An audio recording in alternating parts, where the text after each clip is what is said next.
রবিবার মানে আমার কাছে অন্তহীন কাজের একটা দিন, যার শুরু তো আছে কিন্তু কোনো শেষ নেই। কোথা থেকে শুরু করব, কোথায় গিয়ে শেষ করব আমি বুঝতে পারি না। সারা সপ্তাহে প্রচুর পরিমাণে কাজ জমা হয়ে থাকে, জামাকাপড় জমা হয়ে থাকে, ঘরবাড়ি অগোছালো হয়ে পড়ে থাকে। নিজেকে অতটা সময় দেওয়া হয় না, নিজের প্রতি যত্ন নিতে হবে, বাচ্চার প্রতি যত্ন নিতে হবে। সব মিলেমিশে আমি প্রচণ্ড পরিমাণে টেনশনে থাকি যে কেন রবিবারটা আসে।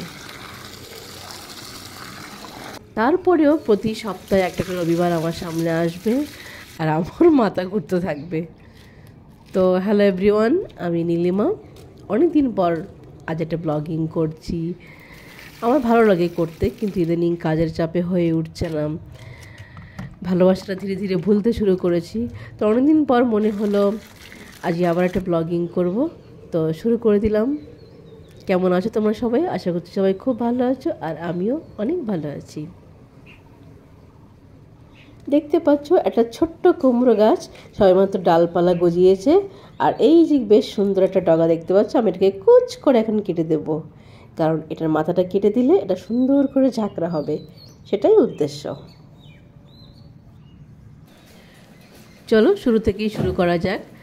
সকালটা শুরু করেছি ছাদে থেকে, কারণ একদম সকালবেলা এই কাজটা না করলে আর সময়ই পাবো না এই কাজটা করার জন্য। তো ছাদের জল দিয়ে তারপর আমি চলে যাব নিচে। সকালটা শুরু করেছি এক গ্লাস জল দিয়ে।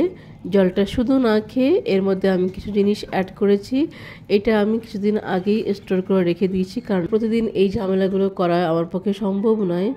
তো সেই কারণে কিছুটা বিট, কিছুটা কালো জিরে, কিছুটা গোলমরিচ সব মিক্সচারে গ্রাইন্ড করে আমি এটাকে স্টোর করে রেখেছি ফ্রিজে।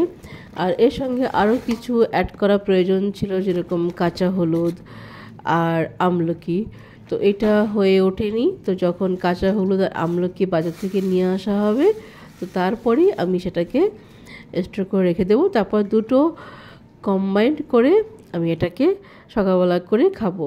তো এতে করে কি হয়, যেহেতু এর অনেক উপকারিতা রয়েছে, তো আমার কাছে এটা প্রথম একটু খারাপ লাগলেও, যে কোনো জিনিস, ভালো জিনিস তো প্রথমে ভালো লাগে না, তো সেটা শরীরের সাথে সাথে মানিয়ে নিতে হয়। তো প্রথমে খারাপ লাগলেও এখন যেহেতু বেশ কয়েকদিন হয়ে গেছে, তাও প্রায় দিন 10 হয়ে গেছে এটা নিয়মিত করছি কাজটা, তো সে কারণে এখন ভালোই লাগছে।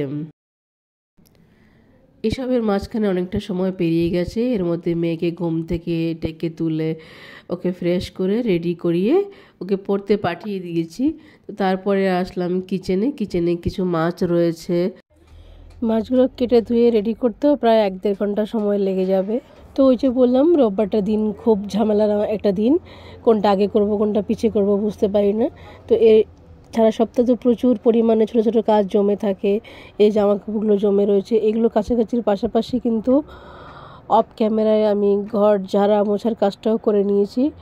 আর সেই সাথে দুটো হেয়ার ব্যান্ড কিনেছি, একটা মেয়ের জন্য একটা আমার জন্য। এবার প্রায় সময় হয় কি, ও একটু বেশ সুন্দর গোছানো টাইপের, তো নিজের কোনো জিনিস কখনো জায়গা মতো রাখবে না।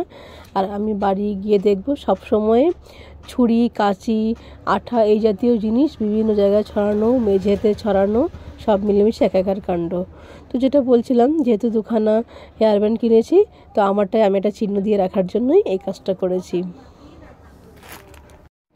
এর মধ্যে একটা অনলাইন পার্সেল আসলো, আর এখানে আমাদের গোপোষণাকে আমরা অর্ডার করেছিলাম, তো সে এসে পৌঁছালো আমাদের বাড়িতে। আমার মেয়ে যেহেতু একটু ঠাকুর ভক্ত, সেহেতু ও তাকে খুবই পছন্দ করেছে। ও আসার আগেই ওর বিছানাপত্র সমস্ত রেডি করে রেখেছিল, আর আজকে ও আসার সাথে সাথে বিকালে এর বাবাকে ড্রেস আনতে বলেছে এবং ওকে চকলেট খেতে দিয়েছে। আজকের ভিডিওটা এ পর্যন্তই। তোমাদের কেমন লাগলো জানিও। যেহেতু দীর্ঘদিন আমি ভয়েস ওভার থেকে দূরে ছিলাম, সে কারণে একটু আনইজি লাগছিল। তোমরা ভালো থেকো, সুস্থ থেকো, সাবধানে থেকো। দেখা হচ্ছে পরবর্তী কোনো ব্লগে।